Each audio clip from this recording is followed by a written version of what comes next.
everyone. It's Bobbi again from Grey Dog Yoga.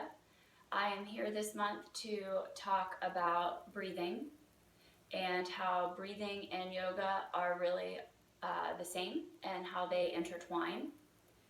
So in yoga, the physical practice or our poses, our movements, that's really only one part of what yoga is about.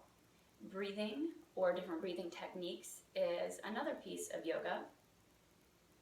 And so I wanted to share a little bit about the science of breathing and why it is important, how it can be of benefit to us, and then share two different breathing practices and how you can incorporate that into really your everyday life or into what your physical yoga practice is. So reading an article about the science of breath, there's been a lot of research in the Western world or Western medicine to really show the benefits and prove why these breathing techniques are beneficial and what it actually does to our body on a physiological level. So the one thing that is being shown or proven with different breathing techniques and being able to pay attention to your breath and be able to manipulate it in certain ways is one of the most effective ways to lower everyday stress levels and improve a variety of health factors ranging from mood to metabolism. So in our body there are two nervous systems that help regulate our mood. The sympathetic and the parasympathetic responses. So our sympathetic responses are the fight or flight response in our body. So it's that quick energy, that rush of adrenaline in the face of danger. The parasympathetic system or response is our rest and restore system that helps to calm our body and bring our body into a more relaxed state. So in evolution, these systems or responses worked as a survival mechanism. So think about walking down the street, a tiger comes around the corner and starts to chase you. Most of our responses would be to run the opposite direction. Heart rate goes up, we have that quick energy, quick response to be able to go as fast as we can, as far as we need to get away from that potential danger. That's the sympathetic system or response in our body. The parasympathetic response is being able to bring the heart rate down, slow down our body, slow down our mind to be able to restore our body and be ready for possibly the next potential threat or danger.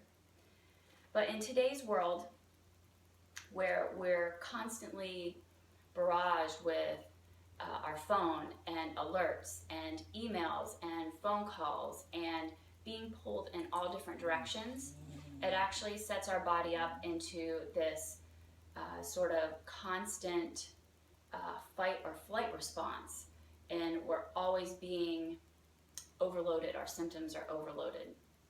So we need something to help counteract that and counterbalance it. And how do we stimulate or set off our parasympathetic or our rest and relax system? And that's what these breathing techniques and what yoga can do for us. So the first breathing technique that I wanted to share is something very foundational and is offered in a lot of yoga classes. And this is the Ujjayi breath, or it's also called the ocean sounding breath. Some people like to call it Darth Vader breathing. What it is a slight constriction in the back of our throat, so that as we breathe in and out, there's almost like a wave-like sound or sensation that actually occurs in our throat and through the nasal passages. What this breathing does is helps to calm the body. It helps to set off that parasympathetic response It gives us a sound to help distract our mind, and it gives us a sensation, that constriction in the back of our throat, to help distract the mind. So it's very powerful in helping keep us grounded in the present moment and help kind of rein in the brain if we've got a lot of chatter going on. So with this breath, we're going to, let's place the hand in front of us like we are in front of a mirror or a window. As you breathe in through the nose, and then breathe out through the mouth as if you were trying to fog up the mirror or window. So I'll demonstrate.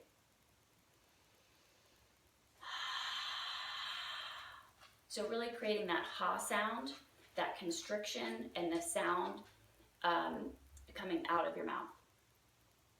And then to continue practicing, as you inhale through the nose, exhale through the mouth, and about halfway through, close the lips, but try to keep that constriction or the sound going.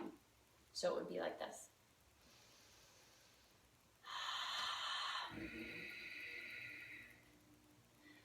So as we continue practice, we want to be able to keep the mouth closed so that each inhale and exhale goes in through the nose and out through the nose, creating that wave-like sensation and sound with our breath. If it's comfortable, find a nice sitting position. Close the eyes if that feels good, and then we'll practice.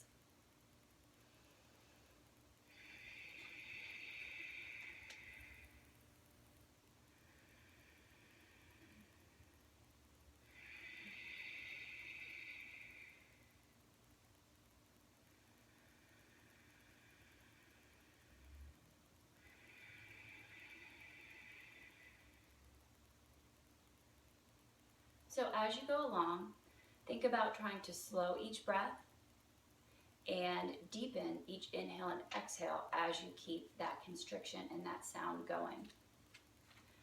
Best practice is starting with a minute or two, and then as you feel comfortable, working up to even 5 minutes at a time.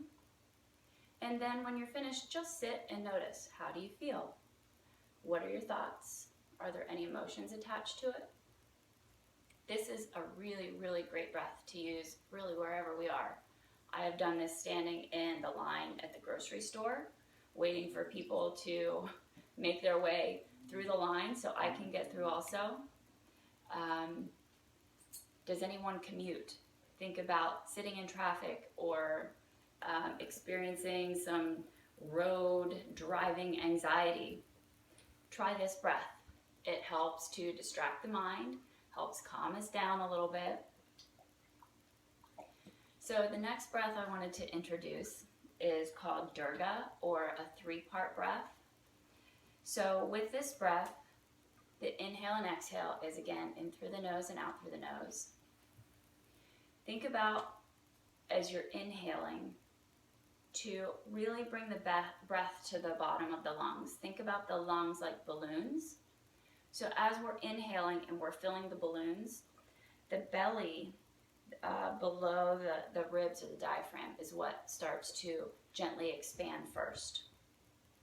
So that deep inhale through the belly, up through the chest, and then the ribs. And then as we exhale, think about gently, slowly exhaling it all and gently forcing all of the air out of the balloons or the lungs. So from your comfortable sitting position, eyes can close if it's comfortable. As you inhale slowly through the nose, bring the awareness toward the belly button. There's really no sound associated to this one, just normal breath. Filling in through the belly, up through the chest, and then even gently into the ribs or toward the collarbones.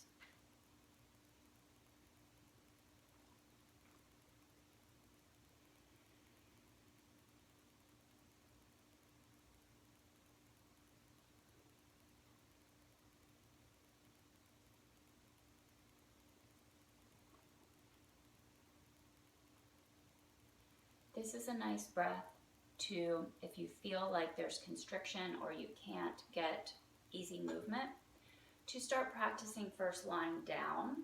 So either on the floor or on your bed with a hand over the belly and a hand over the chest to be able to get some of that sensation of where in the lungs are filling, and just kind of relaxing the body a little bit to make the breath easier, so we're not concentrating so much on maybe sitting tall.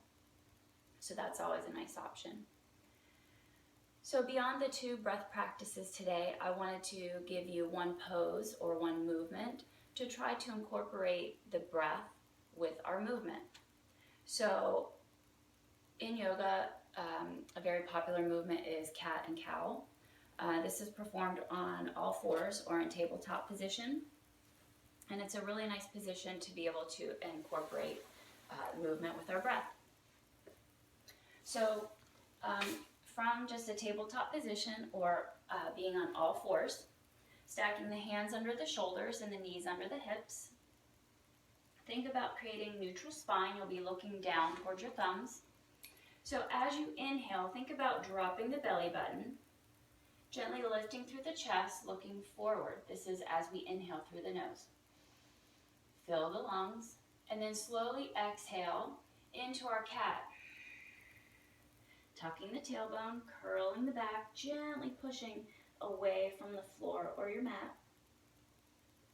Inhale back through cow. Drop the belly button. Gently look forward. Exhale as we come through cat. So moving at your own pace, moving with your breath, find your rhythm. The best is just a nice easy inhale, exhale through the nose. Or this is a nice movement to try your ujjayi or the ocean sounding breath, creating that constriction in the back of the throat.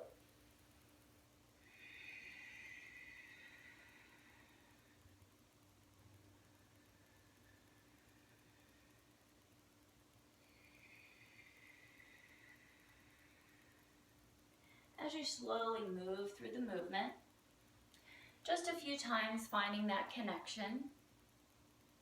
So I encourage you to try the 2 different breathing techniques and try to incorporate it into some of your different yoga practice or poses or practice movements. So I hope that this information has given you some new techniques to use. And I wish everyone a happy day, a happy week, a happy month, and I'll see you again soon. Namaste.